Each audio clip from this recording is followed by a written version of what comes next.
Carta de Paulo aos Tessalonicenses, na sua primeira carta, capítulo 4, versículo 13 e 14, diz assim: Irmãos, queremos que vocês saibam a verdade a respeito dos que já morreram, para que não fiquem tristes como ficam aqueles que não têm esperança. Nós cremos que Jesus morreu e ressuscitou. E assim cremos também que depois que Jesus vier, Deus o levará de volta. Junto com ele, levará os que morreram crendo nele. Alguns anos eu tive uma grande experiência. A experiência de caminhar no cemitério com uma pessoa. Estávamos lá visitando algumas sepulturas.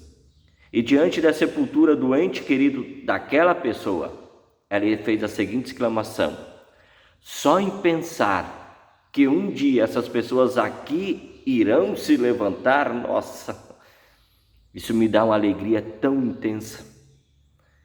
E essa frase, essa exclamação, ela também despertou em mim uma alegria imensa.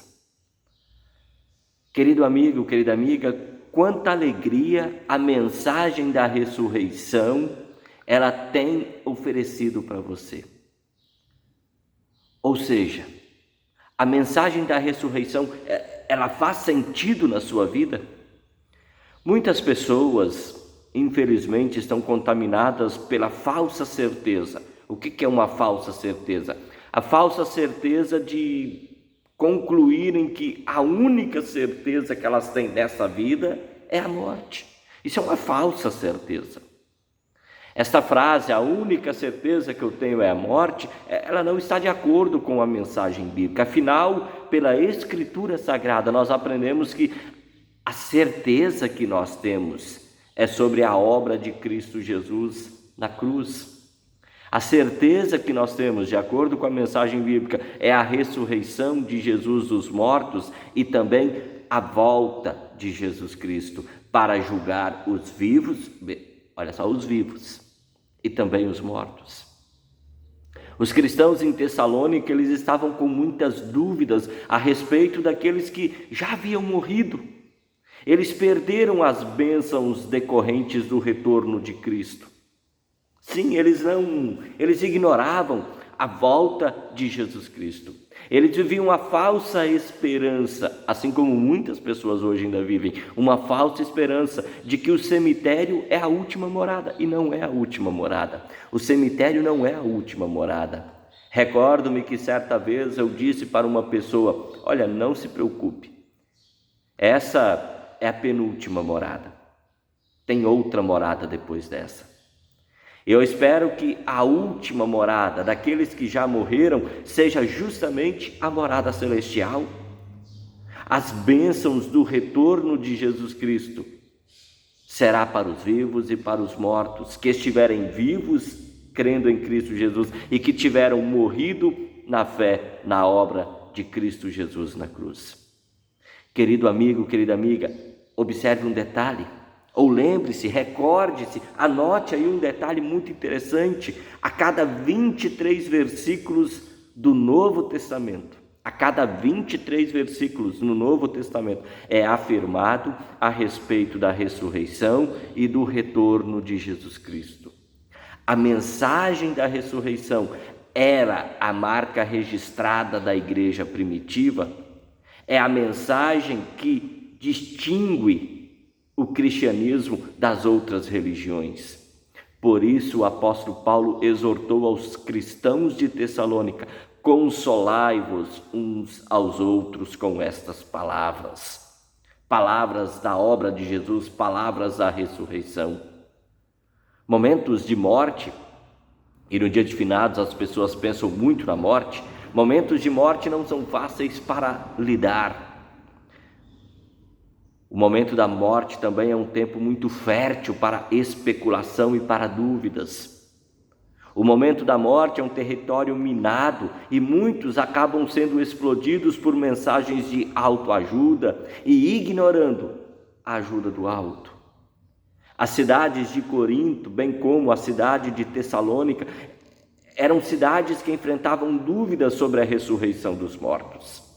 O apóstolo Paulo ele escreve sobre a orientação do Espírito Santo, que vivos e mortos serão beneficiados igualmente das bênçãos celestiais. O perigo dessa geração do imediato é buscar e querer de imediato todas as coisas do aqui e do agora, mas perderem a iminência do imediato retorno de Cristo Jesus para julgar os vivos e os mortos. Certo dia alguém questionou o pastor: todos dizem que Cristo em breve voltará. E eu tenho ouvido isso, pastor, desde criança, e Jesus ainda não retornou. A mensagem do retorno imediato de Cristo é a confissão de fé. É uma confissão de fé de que Cristo voltará em glória para julgar os vivos e os mortos.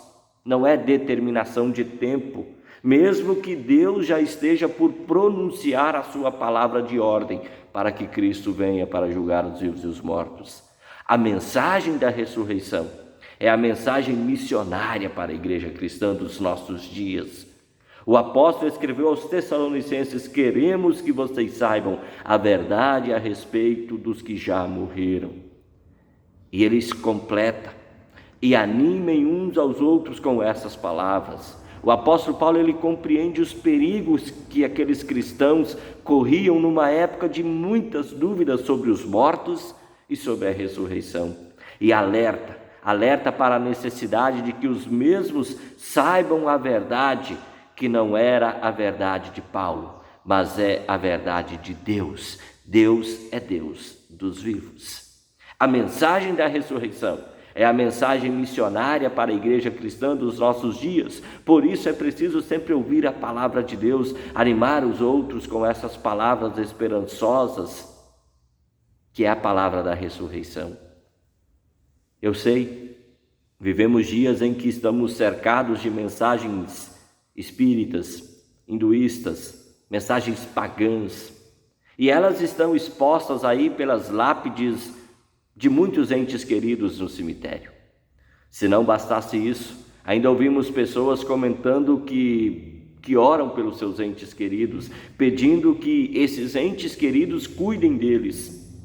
Outros dizem que determinado falecido está olhando, está cuidando pela pessoa que está viva. Coisas bem estranhas para a fé cristã. São reações emocionais, racionais diante da morte. As pessoas preferem se consolar nessas mensagens do que se consolar na esperança da ressurreição. A mensagem da ressurreição e da volta de Cristo está sendo silenciada no mundo em que busca autoajuda, mas é uma ajuda aqui da terra e não ajuda da palavra de Deus, da mensagem e da certeza da obra e da ressurreição de Jesus. O mundo que na vida e na morte é o mundo que acaba rejeitando a ajuda enviada por Deus, que é Jesus Cristo, aquele que morreu, venceu a morte, o inferno, o diabo, ressuscitou e vivo está. Assim como a ajuda do alto desceu, vitorioso, Jesus subiu aos céus. E de lá dos céus, ele voltará para julgar os vivos e os mortos. Deus nos preserve nesta fé, Deus nos preserve nesta alegria, a qual o apóstolo Paulo anuncia aos cristãos da cidade de Tessalônica. Irmãos, queremos que vocês saibam a verdade a respeito dos que já morreram, para que não fiquem tristes como ficam aqueles que não têm esperança. Deus abençoe, um forte abraço a cada um de vocês. Fiquem em Cristo Jesus, permaneçam nessa alegria. Amém. Deus abençoe. Tchau, tchau.